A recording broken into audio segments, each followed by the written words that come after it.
कलयुग में राम कथा अमृत के समान है। अगर आप मानसिक रूप से तनिक भी परेशान हैं तो रामायण अवश्य पढ़ें। अब रामायण पढ़ने या समझने के लिए आपको बैठना पड़ेगा, पन्ने पलटने पड़ेंगे। चश्मा कहाँ है, लाइट किधर है, आसन लगाओ, जैसे तमाम प्रक्रियाओं से गुजरना पड़ेगा। तब जाकर आप इस दौड़ती भागती ज़िंदगी में मुक्ति के मार्ग भगवान श्री राम के जीवन चरित्र को पढ़ेंगे, समझेंगे। लेकिन एक दूसरी विधि भी है। अगर आप इस चैनल को सब्सक्राइब करें तो पूरी राम कहानी आप कभी भी, कहीं भी, बिना चश्मे, बिना लाइट के सुन सकते हैं, बिना आसन लगाए, आराम से, जब मन जितना उतना सुन सकते हैं। तो चलिए शुरू करते हैं।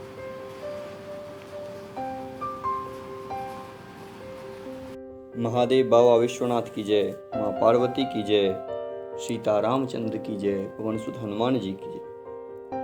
पिछले भाग में आपने सुना कि भगवान राम लक्ष्मण विश्वामित्र मुनि के साथ मिथिला धाम को पधार चुके हैं। वहाँ के लोग भाग इन्हें देखकर अपना नयन जुड़ा रहे हैं। साथ ही माँ सीता व भगवान राम फुलवारी में एक दूसरे को निहारते हैं। अब आगे सदानंद जी के चरणों की वंदना करके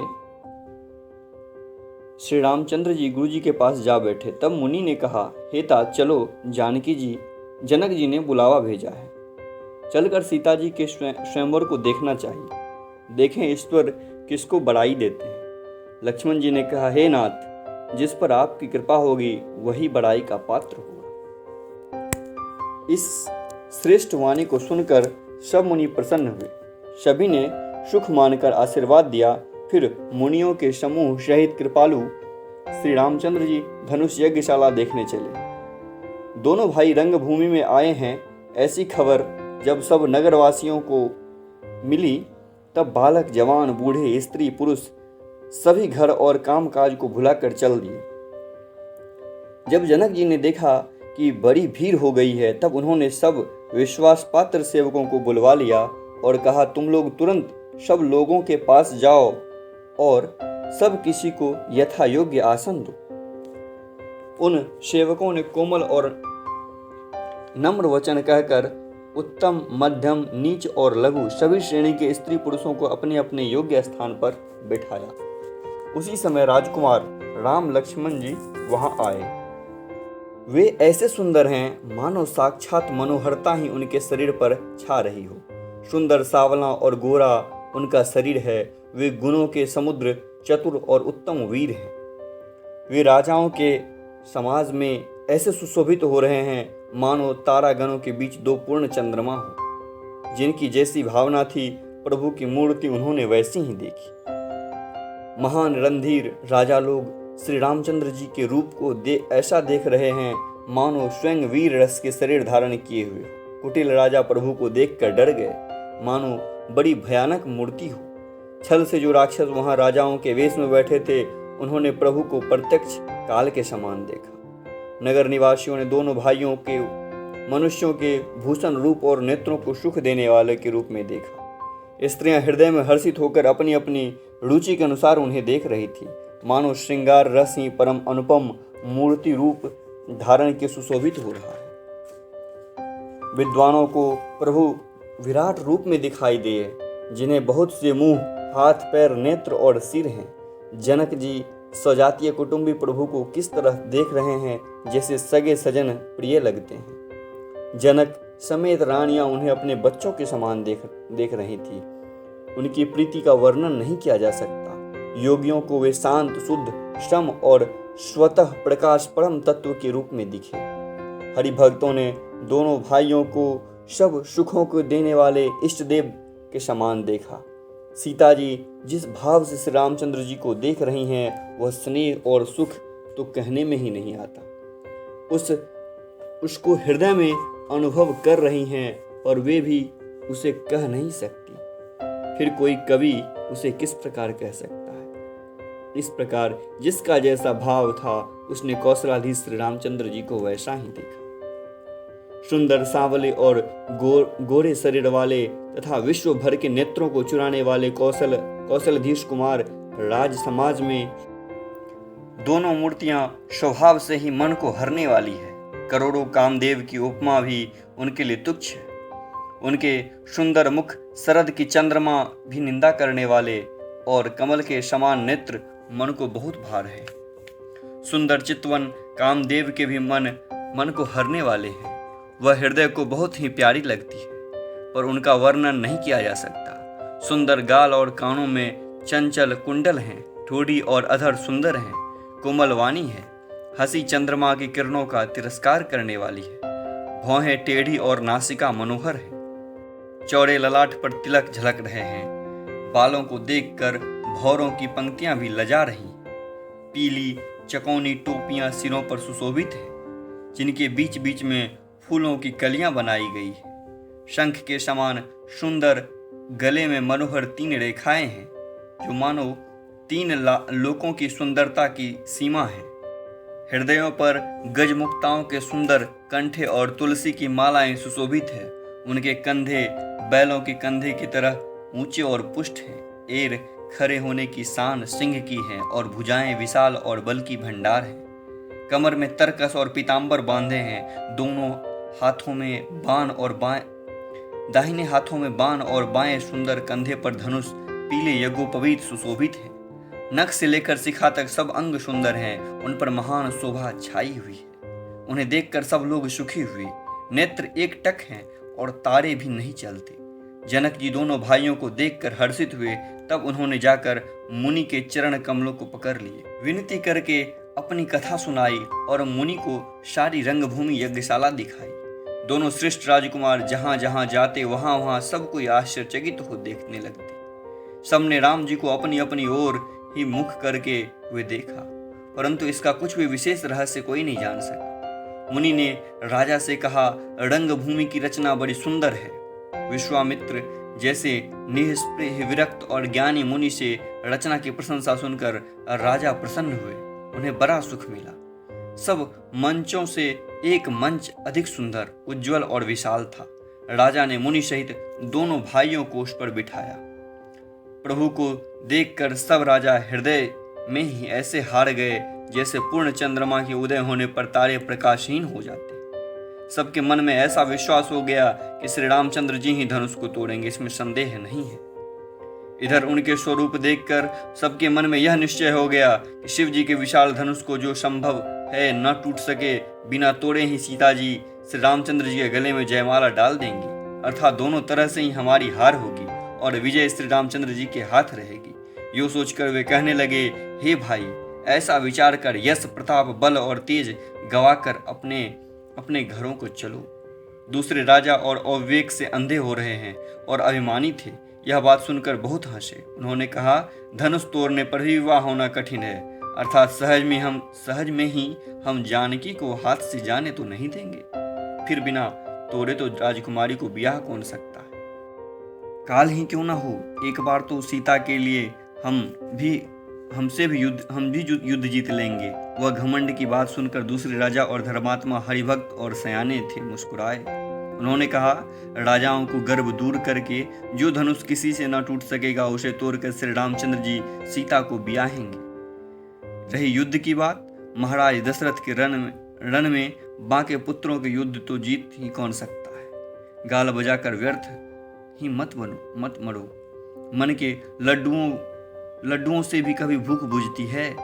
हमारी परम पवित्र सीख को सुनकर सीता जी अपने जी में साक्षात जगत जननी को समझो और श्री रघुनाथ जी को जगत का पिता विचारक नेत्र भरकर उनकी छवि देख लो। ऐसा अवसर बार बार नहीं मिलेगा। सुंदर सुख देने वाले और समस्त गुणों की राशि ये दोनों भाई शिव जी के हृदय में बसने वाले हैं। समीप आए हुए अमृत के समुद्र को छोड़कर तुम मृगजाल को देखकर दौड़ क्यों मरते हो। फिर जिसको जो अच्छा लगे वही जाकर करो। हमने तो आज जन्म लेने का फल पा लिया है। ऐसा कहकर अच्छे राजा प्रेम मग्न में होकर श्री राम जी का अनुपम रूप देखने लगे। देवता लोग भी आकाश में विमानों पर चढ़े हुए दर्शन कर रहे हैं और सुंदर गान करते हुए फूल बरसा रहे हैं। तब सुअवसर जानकर जनक जी ने सीता जी को बुला भेजा। सब चतुर और सुंदर सखियां आदरपूर्वक उन्हें लिवा चली। रूप और गुणों की खान जगत जननी जानकी जी शोभा का वर्णन नहीं हो सकता। उनके लिए मुझे सब उपमाएं तुच्छ लगती है, क्योंकि वे लौकिक स्त्रियों के अंग से अनुराग रखने वाली हैं, अर्थात वे जगत की स्त्रियों को अंगों को दी जाती है। काव्य की उपमाएं सब त्रिगुणात्मक मायिक जगत से ली गई हैं। उन्हें भगवान की स्वरूप शक्ति श्री जानकी जी के प्राकृत चिन्मय अंगों के लिए प्रयुक्त करना, उनका अपमान करना और अपने को उपहासास्पद बनाना है। सीता जी के वर्णन में उन्हीं उपमाओं को देकर कौन कुकवि कहलाए और अपयश का भागी बने। यदि किसी स्त्री के साथ सीता जी की तुलना की जाए तो जगत में ऐसी सुंदर युवती है ही कहाँ। पृथ्वी की स्त्रियां तो बात ही क्या, देवताओं की स्त्रियां भी यदि देखा जाए तो हमारी अपेक्षा कहीं अधिक दिव्य और सुंदर है। उसमें सरस्वती तो बहुत बोलने वाली हैं, पार्वती अर्धांगिनी है, अर्थात अर्धनारी नटेश्वर रूप में उनका आधा ही अंग स्त्री का है, शेष आधा अंग पुरुष शिव जी का है। कामदेव जी की स्त्री रति पति को बिना शरीर अनंग जानकर बहुत दुखी रहती है, जिनके विष और मध्य कामदेव की स्त्री रति पति को बिना शरीर का अनंग जानकर बहुत दुखी रहती है, और जिनके विष और मध्य जैसे समुद्र से उत्पन्न होने के नाते प्रिय भाई हैं, उन लक्ष्मी के समान तो जानकी जी को कहा ही कैसे जाए। जिन लक्ष्मी जी की बात ऊपर कही गई है वे निकली थी खारे समुद्र से, जिसको मथने के लिए भगवान ने अति कर्कश पीठ वाले कच्छप का रूप धारण किया। रस्सी बनाई, महान विषधर वासुकी नाग की मथानी का कार्य किया। अतिशय कठोर और मंदराचल पर्वत ने उसे मथा। सारे देवताओं और दैत्य ने मिलकर जिन लक्ष्मी को अतिशय शोभा की खान और अनुपम सुंदरी कहते हैं, उनको प्रकट करने में हेतु बने ये सब असुंदर और स्वाभाविक ही कठोर उपकरण है। ऐसे उपकरणों से प्रकट हुई लक्ष्मी श्री जानकी जी की क्षमता को कैसे पा सकती है। हाँ, इसके विपरीत यदि छवि रूपी अमृत का समुद्र हो, परम रूपमय कच्छप हो, शोभा रूप रस्सी श्रृंगार पर्वत हो और स्वयं कामदेव अपने ही कर कमल से मथे, इस प्रकार का संयोग होने से जब सुंदरता और सबकी मूल लक्ष्मी उत्पन्न हो तो भी कवि लोग उसे संकोच के साथ सीता जी के समान ही कहेंगे। जिस सुंदरता के समुद्र को कामदेव मथेगा वह सुंदरता ही प्रकृत लौकिक सुंदरता होगी, क्योंकि कामदेव स्वयं ही त्रिगुणमयी प्रकृति का विकार है। अतः उस सुंदरता को मथ कर प्रकट की हुई लक्ष्मी भी उपयुक्त लक्ष्मी की अपेक्षा कहीं अधिक सुंदर और दिव्य होने पर भी होगी प्रकृति। अतः उसके साथ भी जानकी जी की तुलना करना कवि के लिए बड़ी संकोच की बात होगी। जिस सुंदरता से जानकी जी का दिव्य अदिति दिव्य परम दिव्य विग्रह बना है, वह सुंदरता उपयुक्त सुंदरता से भिन्न अप्रकृत है। वस्तुतः लक्ष्मी जी का अप्रकृत रूप भी यही है। वह कामदेव के मथने में नहीं आ सकती और वह जानकी जी का स्वरूप ही है, अतः उससे भिन्न नहीं है। और उपमा दी जाती है भिन्न वस्तुओं के साथ।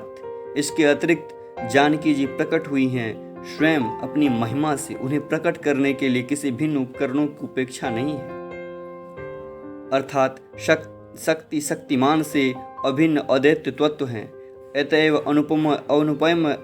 अनुपमय है। यही गूढ़ दार्शनिक तत्व भक्त शिरोमणि कवि ने इस अभूतो अलंकार द्वारा बड़ी सुंदरता से व्यक्त किया है। सयानी सखियां सीता जी को साथ लेकर मनोहर वाणी से गीत गाती हुई चली। सीता जी के नवल शरीर पर सुंदर साड़ियां सुशोभित हो रही हैं। जगत जननी महान छवि अतुलनीय है। सब आभूषण अपनी अपनी जगह पर शोभित हैं, जिन्हें सखियों ने अंग अंग में भली भांति सजाकर पहनाया है। जब सीता जी ने रंगभूमि में पैर रखा तब उनका दिव्य रूप देखकर स्त्रियां पुरुष सभी मोहित हो गए। देवताओं ने हर्षित होकर नगारे बजाए और पुष्प बरसा कर अप्सराएं गाने लगी। सीता जी के कर कमल में जयमाला सुशोभित है। सब राजा चकित होकर उनकी ओर देखने लगे। सीता जी चकित चित्त से श्री राम जी को देखने लगी। तब सब लोग राजा लोग मोह के वश हो गए। सीता जी ने मुनि के पास बैठे दोनों भाइयों को देखा। उनके नेत्र में अपना खजाना पाकर ललचाकर वहीं श्री राम जी में जा लगे, स्थिर हो गए। परंतु गुरु जी की लाज से तथा बहुत बड़े समाज को देखकर सीता जी सकुचा गई। वे श्री रामचंद्र जी को हृदय में लाकर सखियों की ओर देखने लगी। श्री रामचंद्र जी का रूप और सीता जी की छवि देखकर स्त्री पुरुषों ने पलक मारना छोड़ दिया। सब एकटक उन्हीं को देखने लगे। सभी अपने मन में सोचते हैं और कहते हैं सकुचाते हैं। मन ही मन वे विधाता से विनय करते हैं, हे विधाता, जनक की मूढ़ता को शीघ्र हर लीजिए और हमारी ही ऐसी सुंदर बुद्धि उन्हें दे दीजिए जिससे वो बिना विचार किए राजा अपना प्रण छोड़कर सीता जी का विवाह राम जी से कर दे। संसार उन्हें भला कहेगा, क्योंकि यह बात सब किसी को अच्छी लगती है। हठ करने से अंत में भी हृदय जलेगा। सब लोग इसी लालसा में मग्न हो रहे हैं कि जनक जी योग्य वर, जानकी जी के लिए योग्य वर तो यह सांवला ही है। तब राजा जनक ने बंदीजनों भाटों को बुलाया। वे विरुदावली वंश की कीर्ति गाते हुए चले आए। राजा ने कहा, जाकर मेरा प्रण शब्द से कहो। भाट चले और अपने हृदय में कम आनंद न था। भाटों ने श्रेष्ठ वचन कहा, हे पृथ्वी की पालना करने वाले सब राजागण सुनिए। हम अपनी भुजा उठाकर जनक जी की विशाल प्रण कहते हैं। राजाओं की भुजाओं का बल चंद्रमा है। शिव जी का धनुष राहु है। वह भारी है, कठोर है, यह सबको विदित है। बड़े भारी योद्धा रावण और बानासुर भी इस धनुष को देखकर चुपके से चलते हैं। उसे उठाना तो दूर रहा, छूने तक की हिम्मत न हुई। उसी शिव जी के कठोर धनुष को आज इस राज्य समाज में जो तोड़ेगा, तीनों लोक की विजय के साथ उसकी जानकी जी बिना किसी विचार के हठपूर्वक वर्ण करेगी। प्रण सुनकर सब राजा ललचा उठे।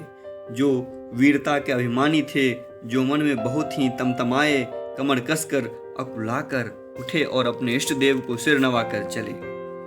वे तमक कर बड़े ताव से शिव जी के धनुष की ओर देखते हैं, फिर निगाह जमाकर उन्हें पकड़ते हैं, करोड़ों भांति से जोर लगाते हैं, पर वह उठता ही नहीं। जिन राजाओं के मन में कुछ विवेक हैं, वे धनुष के पास ही नहीं जाते। वे मूर्ख राजा तमक कर धनुष को पकड़ते हैं, परंतु जब वह ना उठता तो वह लजा कर चले जाते हैं। मानो वीरों की भुजाओं का बल पाकर वह धनुष अधिक अधिक भारी होता जा रहा। तब 10,000 राजा जब एक बार धनुष को उठाने लगे तो भी वह टाले न टलता। शिव जी का वह धनुष कैसे न डिगता था। जैसे कामी पुरुष के वचन से सीता का मन कभी चलायमान नहीं होता। सब राजा उपहास के योग्य हो गए। जैसे वैराग्य के बिना सन्यासी उपहास के योग्य हो जाता है। कीर्ति, विजय, बड़ी वीरता, इन सब को वे धनुष के हाथ बड़वस हार कर चले गए। राजा लोग हृदय से हार कर स्त्रीहीन हो गए और अपने अपने समाज में जा बैठे। राजाओं को देखकर जनक अकुला उठे और ऐसे वचन बोले कि मानो क्रोध में सने हुए थे। मैंने जो प्रण ठाना था उसे सुनकर द्वीप द्वीप के अनेकों राजा आए। देवता और दैत्य भी मनुष्य का रूप धारण करके आए और भी बहुत से रणधीर वीर आए, परंतु धनुष को तोड़कर मनोहर कन्या, बड़ी विजय और अत्यंत सुंदर कीर्ति को पाने वाला मानो ब्रह्मा ने किसी को रचा ही नहीं। कहिए यह लाभ किसको अच्छा नहीं लगता, परंतु किसी ने भी शंकर जी का धनुष नहीं चढ़ाया। अरे भाई, चढ़ाना और तोड़ना तो दूर रहा, कोई तिल भर भूमि भी छुड़ा न सका। अब कोई वीरता का अभिमानी नाराज ना हो। मैंने जान लिया पृथ्वी वीरों से खाली हो गई है। अब आशा छोड़कर अपने अपने घर जाओ। ब्रह्मा ने सीता का विवाह लिखा ही नहीं है। यदि प्रण छोड़ता हूं तो पुण्य जाता है, इसलिए क्या करूं, कन्या कुंवारी ही रहे।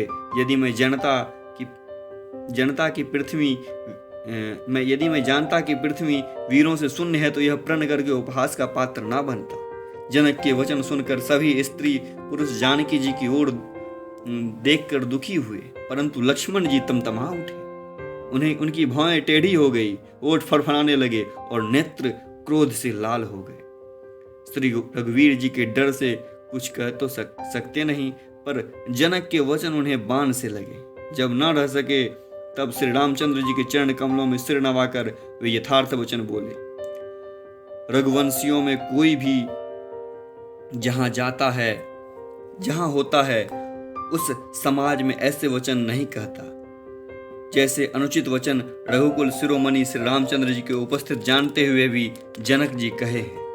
हे सूर्य कुल रूपी कमल के सूर्य, सुनिए, मैं स्वभाव से ही कहता हूँ, कुछ अभिमान करके नहीं। यदि आपकी आज्ञा पाऊं तो मैं ब्रह्मांड को गेंद की तरह उठा लूंगा और उस कच्चे घड़े की तरह फोड़ डालूं जो सुमेरु पर्वत के मूली की तरह जोड़ सकता हूँ। हे भगवान, आपके प्रताप की महिमा से वह बेचारा पुराना धनुष तो कौन चीज है। ऐसा जानकर हे नाथ, आज्ञा हो तो कुछ खेल करूं, उसे भी देखिए। धनुष को कमल की डंडी की तरह चढ़ाकर उसे 100 योजन तक दौड़ा लिए जाऊं। हे नाथ, आपके प्रताप के बल से धनुष को कुकुरमुत्ते की तरह तोड़ दूंगा। यदि ऐसा ना करूं तो प्रभु के चरणों की शपथ है, फिर मैं धनुष और तरकस को कभी हाथ न लूंगा।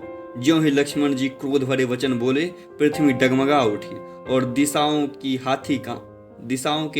हाथी कांप गए। सभी लोग और सब राजा डर गए। सीता जी के हृदय में हर्ष हुआ और जनक जी सकुचा गए। गुरु विश्वामित्र जी, श्री रघुनाथ जी और सब मुनि मन में प्रसन्न हुए और बार बार पुलकित होने लगे। श्री राम जी ने इशारे से लक्ष्मण को मना किया और प्रेम सहित अपने पास बिठा लिया।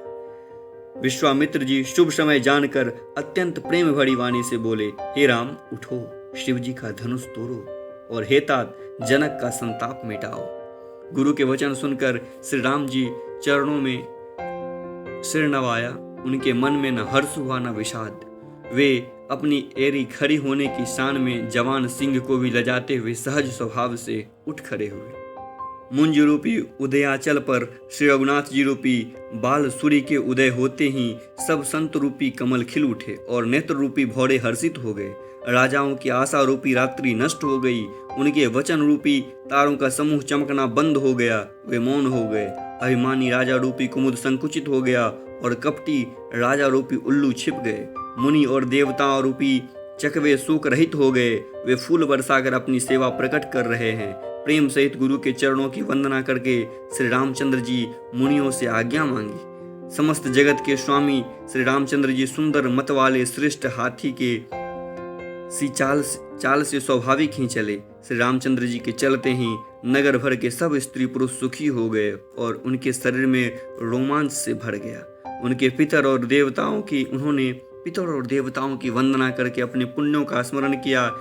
यदि हमारे पुण्यों का कुछ भी प्रभाव हो तो हे गणेश गोसाई, श्री रामचंद्र जी शिव जी के धनुष को कमल की डंडी की भांति तोड़ डाले। श्री रामचंद्र जी को वात्सल्य प्रेम के साथ देखकर सब सखियों को समीप बुलाकर सीता जी की माता स्नेहवश विलख कर विलाप करती हुई सी वचन बोली, हे सखी, ये जो हमारे हितु कहलाते हैं वे भी सब तमाशा देखने वाले हैं। कोई भी गुरु विश्वामित्र जी को समझा कर नहीं कहता कि ये राम जी बालक हैं। इनके लिए ऐसा हठ अच्छा नहीं है। जो धनुष रावण और बाण जैसी जगत द्विजयी वीरों के लिए हिलाए न हिला, उसे तोड़ने के लिए मुनि विश्वामित्र जी का राम जी को आज्ञा देना और राम जी का उसे तोड़ने के लिए चल देना रानी को हट जान पड़ा। इसलिए वो कहने लगी कि गुरु विश्वामित्र जी को कोई समझाता भी नहीं। रावण और बाणासुर ने जिस धनुष को छुआ तक नहीं और सब राजा घमंड करके हार गए, वही धनुष इस सुकुमार राजकुमार के हाथ में दे रहे हैं। हंस के बच्चे भी कहीं मंदराचल पहाड़ उठा सकते हैं। और तो कोई समझा कर कहे या नहीं, राजा तो बड़े समझदार और ज्ञानी हैं। उन्हें तो गुरु को समझाने की चेष्टा करनी चाहिए थी, परंतु मालूम होता है राजा का भी सारा सयानापन समाप्त हो गया है। हे सखी, विधाता की गति कुछ जानने में नहीं आती। यह कहकर रानी चुप हो गई। तब एक चतुर राम जी के महत्व को जानने वाली सखी कोमल वाणी से बोली, हे रानी, तेजवान को देखने में छोटा होने पर भी छोटा नहीं गिनना चाहिए। कहाँ घरे से उत्पन्न होने वाली छोटे से मुनि अगस्त और कहाँ अपार समुद्र। फिर उन्होंने उन्हें सोख लिया जिसका सूर्य सारे संसार में छाया हुआ है। सूर्यमंडल भी देखने में छोटा लगता है, पर उसके उदय होते ही तीनों लोकों का अंधकार भाग जाता है। जिसके वश में ब्रह्मा, विष्णु, शिव और सभी देवता हैं, वह मंत्र अत्यंत छोटा होता है। महान मत वाला गजराज वो छोटा सा अंकुश वश में कर लेता है। कामदेव ने फूलों के धनुष बांध लेकर समस्त लोगों को अपने वश में कर रखा है। हे देवी, ऐसा जानकर संदेह त्याग दीजिए। हे रानी सुनिए, रामचंद्र जी धनुष को अवश्य ही तोड़ेंगे। सखी की वचन सुनकर रानी को श्री राम जी के सामर्थ्य के संबंध में विश्वास हो गया। उनकी उदासी मिट गई और श्री राम जी के प्रति उनका प्रेम अत्यंत बढ़ गया। उस समय श्री रामचंद्र जी को देखकर सीता जी भयभीत हृदय से जिस जिस देवता से विनती कर रही हैं, वे व्याकुल होकर मन ही मन मना रही हैं कि हे महेश भवानी, मुझ पर प्रसन्न होइए। मैंने जो आपकी सेवा की है उसे सुफल कीजिए और मुझ पर स्नेह करके धनुष के भारीपन को हर लीजिए। हे गणों के नायक, वर देने वाले देवता गणेश जी, मैंने आज ही के लिए तुम्हारी सेवा की थी। मेरी बार बार विनती सुनकर धनुष का भारीपन बहुत ही कम कर दीजिए। श्री रघुनाथ जी की ओर देखकर सीता जी धीरज धरकर देवताओं को मना रही है। उनके नेत्र में प्रेम के आंसू भरे हैं और शरीर में रोमांच हो रहा है। अच्छी तरह नेत्र भरकर श्री राम जी की शोभा देखकर फिर पिता के प्रण का स्मरण करके सीता जी का मन क्षुब्ध हो उठा। वे मन ही मन कहने लगी, ओहो, पिताजी ने बड़ा ही कठिन हठ ठाना है। वे लाभ हानि कुछ भी नहीं समझ रहे हैं। मंत्री डर रहे हैं, इसलिए उन्हें कोई सीख भी नहीं देता। पंडितों की सभा में यह बड़ा अनुचित हो रहा है। कहाँ तो ब्रज से भी बढ़कर कठोर धनुष और कहाँ ये कोमल शरीर किशोर श्याम सुंदर। हे विधाता, मैं हृदय में किस तरह धीरज धरूं? सिर सके फूल के कन से कहीं हीरा छेदा जाता है क्या? सारी सभा की बुद्धि भोली हो गई है। अतः हे शिव जी के धनुष, अब मुझे तुम्हारा ही आसरा है। तुम अपनी जड़ता लोगों पर डालकर श्री रघुनाथ जी को देखकर हल्के हो जाओ। इस प्रकार सीता जी ने मन में बड़ा ही संताप हो रहा है। निमेष का एक लब भी 100 युगों के समान बीत रहा है। प्रभु श्री रामचंद्र जी को देखकर फिर पृथ्वी की ओर देखती हुई सीता जी के चंचल नेत्र इस प्रकार शोभित हो रहे हैं मानो चंद्रमंडल रूपी डोले में कामदेव की 2 मछलियां खेल रही हैं। सीता जी की वाणी रूपी भ्रमर को उनके मुख रूपी कमल ने रोक रखा है। लाज रूपी रात्रि को देखकर वह प्रकट नहीं कर रही हैं। नेत्रों का जल नेत्रों के कोनों में रह जाता है, जैसे बड़े भारी कंजूस का सोना कोने में ही गड़ा रह जाता है।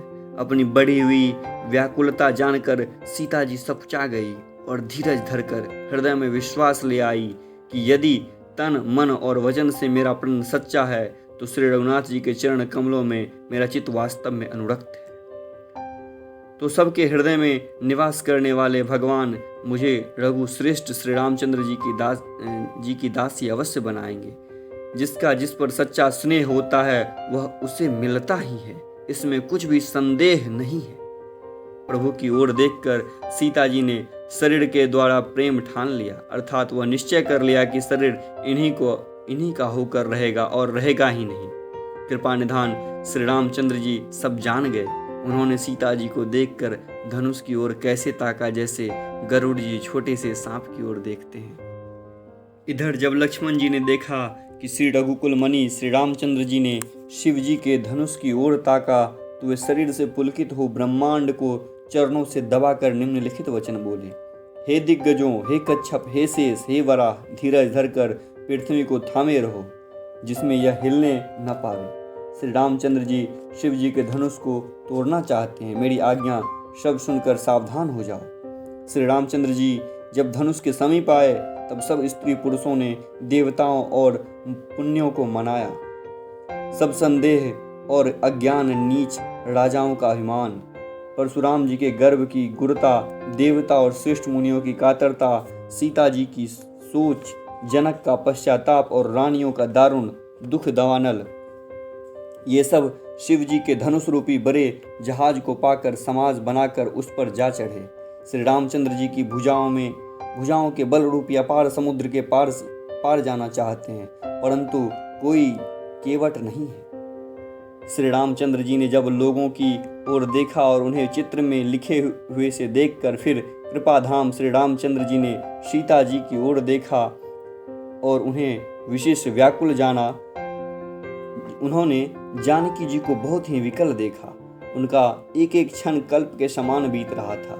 यदि प्यासा आदमी पानी के बिना शरीर छोड़ दे तो उसे मर जाने पर अमृत का तालाब भी क्या करेगा। सारी खेती के सुख जानने पर वर्षा किस काम की। समय बीत जाने पर फिर पछताने से क्या लाभ।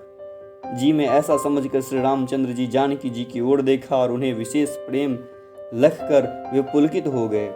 मन ही मन उन्होंने गुरु जी को प्रणाम किया और बड़ी फुर्ती से धनुष को उठा लिया। जब उसे हाथ में लिया तब वह धनुष बिजली की तरह चमका और फिर आकाश में मंडल जैसा मंडलाकार हो गया।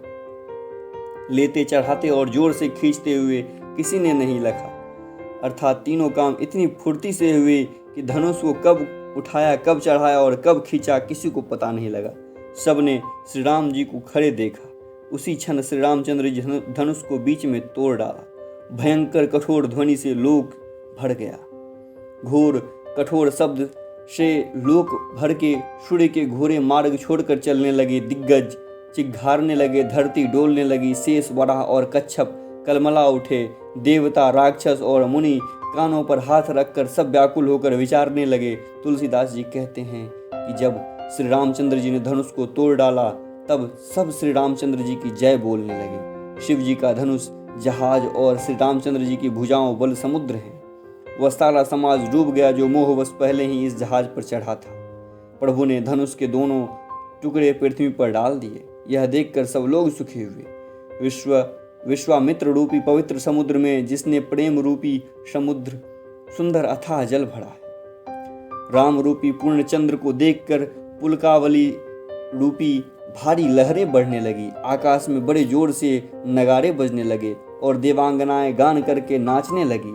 ब्रह्मा आदि देवता, सिद्ध और मुनीश्वर लोग प्रभु की प्रशंसा कर रहे हैं और आशीर्वाद दे रहे हैं। वे रंग बिरंगे फूल मालाएं और मालाएं बरसा रहे हैं। किन्नर लोग रसीले गीत गा रहे हैं। सारे ब्रह्मांड में जय जयकार की ध्वनि छा गई है, जिसमें धनुष टूटने की ध्वनि जान ही नहीं पड़ती। जहां तहां स्त्री पुरुष प्रसन्न होकर कह रहे हैं, श्री रामचंद्र जी ने शिव जी के भारी धनुष को तोड़ डाला। धीर बुद्धि वाले भाट, मागध और सूतलोक विरुदावली कीर्ति का बखान कर रहे हैं। सब लोग घोड़े, हाथी, धन, मणि और वस्त्र निछावर कर रहे हैं। झांझ, मृदंग, शंख, सहनाई, भेरी, ढोल और सुहावने नगारे आदि बहुत प्रकार से सुंदर बाजे बज रहे हैं। जहां तहां युवतियां मंगल गीत गा रही हैं। सखियों सहित रानियां अत्यंत हर्षित हुई, मानो सूखते हुए धान पर पानी पड़ गया हो। जनक जी ने सोच त्याग कर सुख प्राप्त किया, मानो तैरते तैरते थके हुए पुरुष ने थाह पा लिया। धनुष टूट जाने पर राजा लोग ऐसे श्रीहीन निस्तेज हो गए जैसे दिन में ही दीपक की शोभा जाती रहती है। सीता जी के सुख के सुख का किस प्रकार का वर्णन किया जाए, जैसे चातकी स्वाति जी का जल पा गया हो। श्री राम जी को लक्ष्मण जी किस प्रकार देख रहे हैं, जैसे चंद्रमा को चकोर का बच्चा देख रहा हो। जब सतानंद जी ने आज्ञा दी और सीता जी ने श्री राम जी के पास गमन किया, साथ में सुंदर चतुर सखियां मंगलाचरण गीत गा रही हैं। सीता जी बाल हंसनी चाल से चली और अंगों में अपार शोभा है। सखियों के बीच में सीता जी कैसे शोभित हो रही हैं, जैसे बहुत सी छवियों के बीच में महाछवि हो। कर कमल में सुंदर जयमाला है, जिसमें विश्व विजय की शोभा छाई हुई है। सीता जी के शरीर में संकोच है, पर मन में परम उत्साह है। उनका यह गुप्त प्रेम किसी को जान नहीं पड़ रहा है। समीप जाकर श्री राम जी की शोभा देखकर राजकुमारी सीता चित्र में लिखी सी रह गई। चतुर सखी ने यह दशा देखकर समझकर कहा, सुहावनी जयमाला पहनाओ। यह सुनकर सीता जी ने दोनों हाथ से माला उठाई, पर प्रेम के विवश होकर पहनाई नहीं जाती। उस समय उनके हाथ ऐसे सुशोभित हो रहे हैं मानो दंडियों सहित दो कमल चंद्रमा को डरते हुए जयमाला दे रहे हो। इस छवि को देखकर सखियां गाने लगी। तब सीता जी ने श्री राम जी के गले में जयमाला पहना दी। श्री रघुनाथ जी के हृदय में जयमाला देखकर देवता फूल बरसाने लगे। समस्त राजागण इस प्रकार सकुचा गए मानो सूर्य को देखकर कुमुद का समूह सिकुड़ गया हो। नगर और आकाश में बाजे बजने लगे। दुष्ट लोग उदास हो गए और सज्जन लोग सब प्रसन्न हो गए। देवता, किन्नर, मनुष्य, नाग, मुनीश्वर जय जयकार करके आशीर्वाद दे।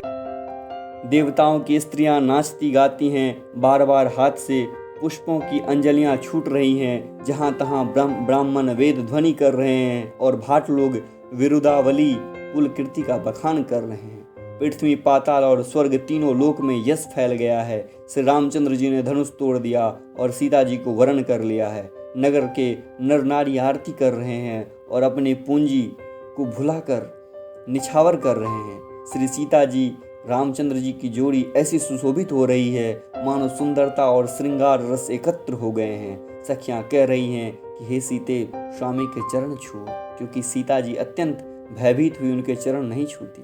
गौतम जी की स्त्री अहिल्या की गति का स्मरण करके सीता जी श्री राम जी के चरणों को हाथ से स्पर्श नहीं कर रही। सीता जी की अलौकिक प्रीति जानकर रघुकुल मणि रामचंद्र जी मन में हंसे। उस समय सीता जी को देखकर कुछ राजा लोग ललचा उठे। वे दुष्ट कपूत और मूढ़ राजा मन में बहुत तमतमाए। वे अभागे उठ कर कवच पहनकर जहां तहां गाल बजाने लगे। कोई कहता सीता को छीन लो और दोनों राजकुमारों को पकड़कर बांध लो। धनुष तोड़ने से ही नहीं, चाह नहीं सड़ेगी, पूरी नहीं होगी। हमारे जीते जी राजकुमारी को कौन ब्याह सकता है? यदि जनक कुछ सहायता करे तो युद्ध में दोनों भाइयों सहित उसे जीत लो। यह वचन सुनकर साधु राजा बोले, इस निर्लज्ज राज समाज को देखकर भी लाज भी लजा गई। अरे तुम्हारा बल प्रताप, वीरता, बड़ाई और नाक तो धनुष के साथ चली गई। वही वीरता थी जो कि अब कहीं से मिली है। ऐसी दुष्ट बुद्धि है, तभी तो विधाता ने तुम्हारे मुखों पर कालिख लगा दी है। ईर्ष्या, घमंड और क्रोध छोड़कर नेत्र भरकर श्री राम जी को देख लो। लक्ष्मण जी के क्रोध को प्रबल अग्नि जानकर उसमें पतंगे मत बनो।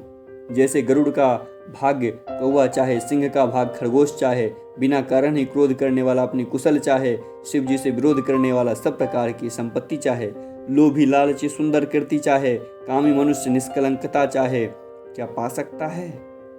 और जैसे श्री हरि के चरणों से विमुख मनुष्य परम गति मोक्ष चाहे, तो राजाओं सीता के लिए तुम्हारा लालच भी वैसा ही व्यर्थ है। कोलाहल सुनकर सीता जी संकित हो गईं। तब सखियां उन्हें ले गई जहां रानी सीता जी की माता थी। श्री रामचंद्र जी ने मन में सीता जी के प्रेम का बखान करते हुए स्वाभाविक चाल से गुरु जी के पास चले। रानियों सहित सीता जी दुष्ट राजाओं के दुर्वचन सुनकर सोच के वश हैं कि न जाने विधाता अब क्या करने वाला है। राजाओं के वचन सुनकर लक्ष्मण जी इधर उधर ताकते हैं, किंतु श्री रामचंद्र जी के डर से कोई कुछ बोल नहीं सकते। उनके नेत्र लाल और भौहें टेढ़ी हो गई हैं और क्रोध से राजाओं की ओर देखने लगे हैं, मानो मत वाले हाथियों का झुंड देखकर सिंह के बच्चे को जोश आ गया हो। खलबली देखकर जनकपुर की स्त्रियां व्याकुल हो गईं और सब मिलकर राजाओं को गालियां देने लगी। ऐसी मौके पर शिव जी के धनुष का टूटना सुनकर भृगुकुल रूपी कमल के सूर्य परशुराम जी आ गए। इन्हें देखकर सब राजा सकुचा गए, मानो बाज के झपटने पर बटेर लुक छिप गए हो। गोरे शरीर पर विभूति भस्म बड़ी फब रही हो और विशाल ललाट पर त्रिपुंड विशेष शोभा दे रहा हो। सिर पर जटा है, सुंदर मुखचंद्र क्रोध के कारण कुछ लाल हो गए हैं।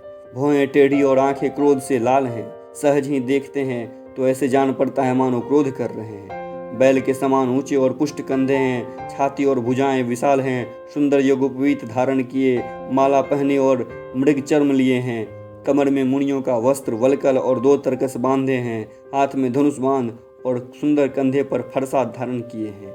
शांत वेश हैं, परंतु करनी बहुत कठोर। स्वरूप का वर्णन नहीं किया जा सकता, मानो वीर रस की मुनि का शरीर धारण करके जहाँ सब राजा लोग हैं वहां आ गए हो। परशुराम जी का भयानक वेश देखकर सब राजा भय से व्याकुल हो उठे और पिता सहित अपना नाम कह कह कर सब दंडवत प्रणाम करने लगे। परशुराम जी हित समझकर ही सहज ही जिसकी ओर देख लेते वह समझता कि मानो मेरी आयु पूरी हो गई है। फिर जनक जी ने आकर सिर नवाया और सीता जी को बुलाकर प्रणाम कराया। परशुराम जी ने सीता जी को आशीर्वाद दिया। सखियां हर्षित हुई और अब अधिक देर ठहरना ठीक ना समझकर वे सयानी सखियां अपने आप को अपनी मंडली में ले गईं।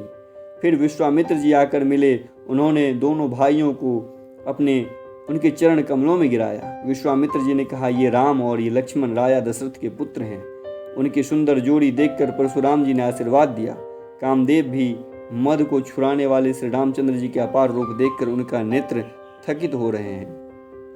फिर सब देखकर जानते हुए भी अनजान की तरह से जनक जी पूछते हैं कि कहो यह बड़ी भारी वीर कैसी है।